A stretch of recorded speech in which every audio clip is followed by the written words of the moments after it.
Bonjour à tous, bonjour à toutes. Bon, aujourd'hui, toujours dans le chapitre de la trigonométrie, donc dans le cercle trigonométrique, on va déterminer donc à l'aide du cosinus, d'accord.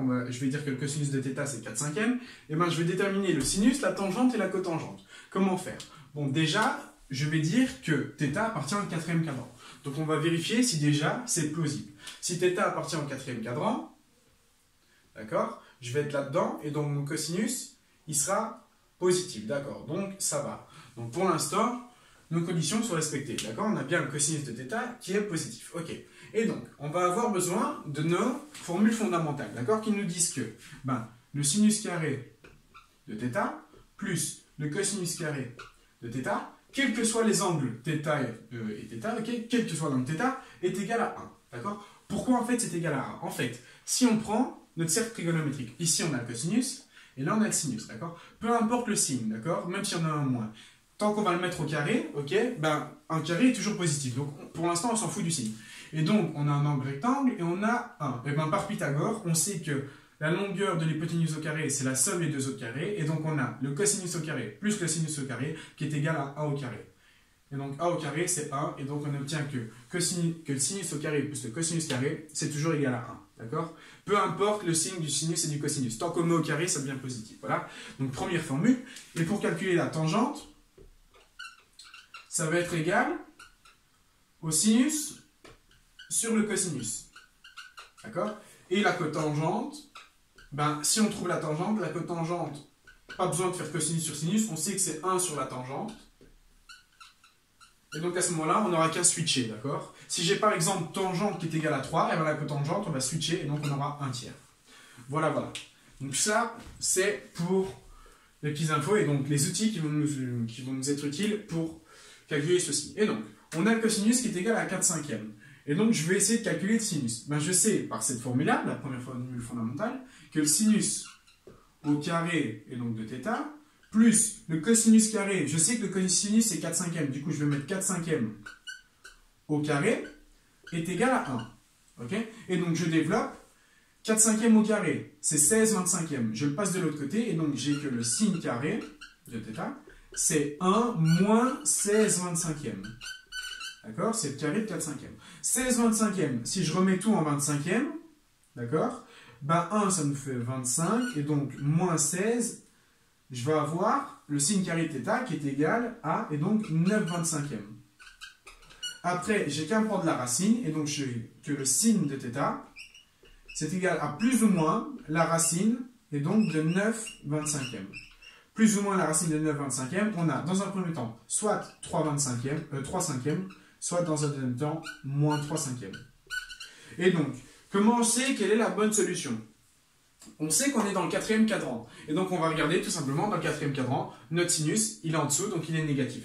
Du coup, cette valeur-ci, elle tombe et on obtient que le sinus de l'angle, ça va être moins 3/5. D'accord?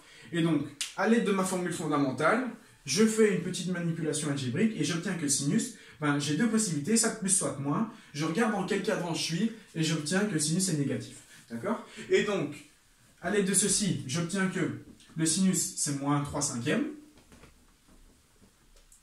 Donc, sinus est égal à moins 3/5. Maintenant, la tangente, c'est le sinus sur le cosinus. Donc, la tangente de mon angle, ça va être, et donc, sinus sur cosinus. Donc, j'ai moins 3/5 sur 4/5. Donc, moins 3/5 sur, et donc, 4/5. Alors, quand on divise par une fraction, on fait fois l'inverse. Du coup, je vais avoir moins 3/5 multiplié par, et donc, l'inverse de 4/5, c'est 5/4. Les 5 vont se simplifier, et on a que la tangente de l'angle, ça va être moins 3/4. D'accord? Et donc, la cotangente, j'avais dit qu'on inversait, et donc la cotangente, ça va être moins 4/3. Et donc, on a bien notre cosinus et notre sinus qui sont compris en moins 1 et 1, et nos tangentes et cotangentes qui peuvent, elles, aller de l'infini à plus l'infini. D'accord? Et donc, ce n'est pas, donc c'est très logique d'avoir une cotangente qui est supérieure à moins 1. D'accord? Voilà, donc tangente, cotangente. Donc, je récapitule. En général, quand vous allez avoir un exercice comme celui-là, parce qu'on en a souvent, d'accord? C'est, vous allez devoir, d'accord, définir les signes que vont prendre vos expressions, d'accord? Dans le quatrième cadran, je vais regarder, ben, est-ce que ma tangente est négative, est-ce que ma cotangente est négative? Ma tangente, elle est là. Je prolonge, je suis en négatif. Ma cotangente, elle est là.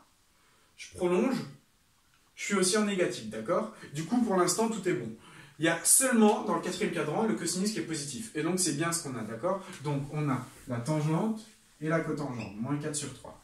Voilà. Donc, lorsqu'on a soit le cosinus, soit le sinus, on va devoir démarrer par cette formule-là, d'accord? À l'aide de cette formule-là, on va trouver, donc si on a le cosinus, on va trouver le sinus, et si on a le sinus, on va trouver le cosinus. Après, pour la tangente et la cotangente, il suffit de trouver la tangente en divisant, d'accord? Donc, vous faites fois l'inverse. Et puis, pour la cotangente, vous switchez, et donc, vous avez trouvé vos 4 expressions, d'accord? Le sinus, le cosinus, la tangente et tout ça. Ok? Donc ça, c'est quand on a soit le cosinus, soit le sinus et qu'on vous donne le cadran. Toujours vérifiez vos signes, d'accord? Dès le départ, vous regardez si votre expression, donc votre énoncé, est plausible, si c'est possible, d'accord? Si j'avais cosinus est égal à 2, et bien à ce moment-là, ce n'est pas possible, parce qu'on a vu que le cosinus, ça devait être compris entre moins 1 et 1. Donc c'est plus grand, plus petit ou égal, d'accord? Donc ça peut être égal à moins 1. Voilà, donc ça c'est quand je démarre par mon cosinus. Donc pas besoin de faire 1 quand on démarre par le sinus, ça va être le même calcul. On va démarrer quand on démarre avec la tangente. On va dire qu'on est dans le troisième cadran.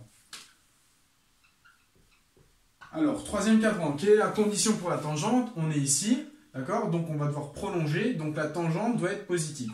Donc si dans mon énoncé, je dis que je suis dans le troisième cadran, mais que j'ai une tangente négative, on sait déjà que l'énoncé est faux. Donc la tangente doit être positive. Et donc je vais prendre tangente de θ qui est égale à 7. Et donc je veux la cotangente, le sinus et le cosinus. Comment faire? Bon, la tangente de θ est égale à 7. Bon, la cotangente c'est assez simple, il suffit de switcher. Et donc on va avoir cotangente qui est égale à 1/7.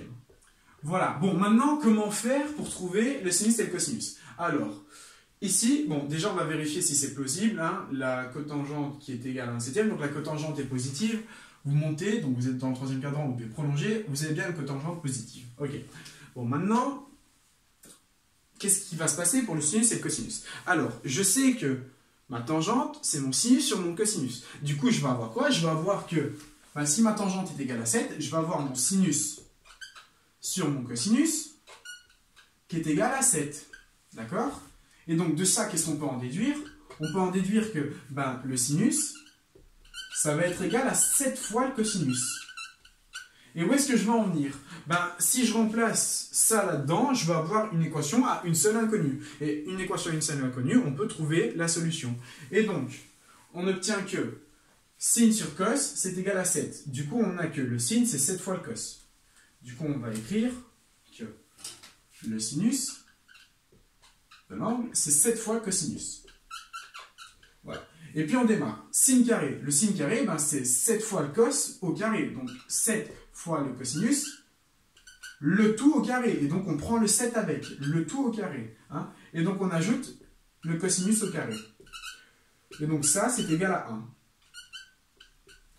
Et donc 7 fois le cos au carré, ça nous fait 49 fois le cos carré. Et donc si j'ai 49 fois le cos carré plus 1 fois le cos carré, en tout, j'ai 50 fois le cos carré. D'accord?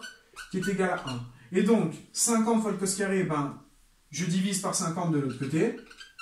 Voilà. Et j'obtiens que le cosinus, j'ai qu'à prendre la racine. Et donc, mon cosinus, c'est plus ou moins la racine de 1 sur 50. Et donc, ça nous fait soit 1 sur, et donc 5 racine de 2, d'accord? Ou moins 1 sur 5 racine de 2. Pourquoi 5 racine de 2? Racine de 50, d'accord? C'est racine de 25 fois 2. Je sors mon 25, ça me fait 5 racines de 2. D'accord? Matière de troisième, à connaître. Voilà, voilà. Et donc, j'obtiens ces deux égalités. Et donc, comment vérifier laquelle est la bonne? Eh bien, j'ai la positive et la négative. Je sais que je suis dans le troisième cadran. Je vais regarder dans le troisième cadran. Mon cosinus est négatif, d'accord? Mon cosinus ici est négatif. Du coup, ça va être la réponse négative qui est la bonne. Et donc, celle-ci qui tombe. Donc, j'ai mon cosinus, d'accord? Je vais l'écrire ici. J'ai mon cosinus qui est égal à moins 1 sur 5 racine de 2. Et donc, je sais que mon sinus, c'est 7 fois mon cosinus. Du coup, ça veut dire que mon cosinus, ben, mon fois 7, il devient divisé par 7. Et donc, j'obtiens que le sinus de θ divisé par 7, ben, c'est le cosinus. Et donc, le cosinus... mais non, j'ai même pas besoin de faire ça, je suis con. Pardon. Donc, avec le produit, donc le quotient tout à l'heure, on avait que le sinus de θ, c'était égal à 7 fois le cosinus de θ. Et donc, vu que j'ai trouvé le cosinus, ben, j'ai trouvé le sinus. D'accord? Sachant que le cosinus, c'est moins 1 sur 5 fois la racine de 2. Et donc, que mon sinus, c'est 7 fois ça. Et ben, je vais avoir mon sinus qui est égal à 7 fois tout ceci. Et donc, à moins 7 sur 5 racine de 2. Et en vérifiant la calculette, on a bien ces deux expressions qui sont comprises entre moins 1 et 1. Et on regarde si c'est plausible qu'elles soient négatives. Donc, troisième cadran, mon cosinus est négatif et mon sinus est négatif. Et donc, j'ai trouvé. Donc, voilà. Et donc, à l'aide de ça, vous serez capable de résoudre tous les calculs comme ceci. D'accord? Quand on vous demande le sinus à partir du cosinus, de la tangente et tout ça, et voilà. D'accord? Et qu'on vous donne, bien sûr, le cadran. Donc, première étape, vérifiez si votre énoncé est juste. D'accord? Vous vérifiez si c'est bien possible. Donc, si on est dans le troisième cadran, est-ce que ma tangente est positive? Si oui, c'est bon, on continue. Après, lorsqu'on a la tangente, ben, on doit dire que on va retrouver le sinus et le cosinus, et donc sinus de θ sur le cosinus, c'est égal à 7, et donc vous en déduisez ça, d'accord? À ce moment-là, vous remettez ceci dans votre formule fondamentale, après vous trouvez votre sinus, vous avez deux réponses possibles, une positive, une négative, vous regardez en fonction du cadran dans lequel vous êtes, et puis vous revenez au départ, vous avez que le sinus c'est 7 fois le cosinus, si vous avez trouvé le cosinus, ben, il vous suffit juste de le multiplier par 7, d'accord? Et pour trouver la cotangente, on a la tangente. La cotangente, c'est l'inverse, il suffit de switcher. Donc, quand on a la tangente, on fait comme ceci, et quand on a le sinus ou le cosinus, on démarre direct par notre formule fondamentale pour trouver le sinus, et ainsi de suite. Et après, il suffit de faire le quotient pour trouver la tangente et la cotangente, on n'a qu'un switcher. Voilà, voilà. Bon, ben, je vous remercie de votre attention, et ça, il faut quand même gérer, parce que c'est juste de l'algèbre en soi, cosinus, tangente, j'aurais pu mettre des lettres A ou B, et tout ça, et voilà, voilà. Bon, merci beaucoup, et à une prochaine.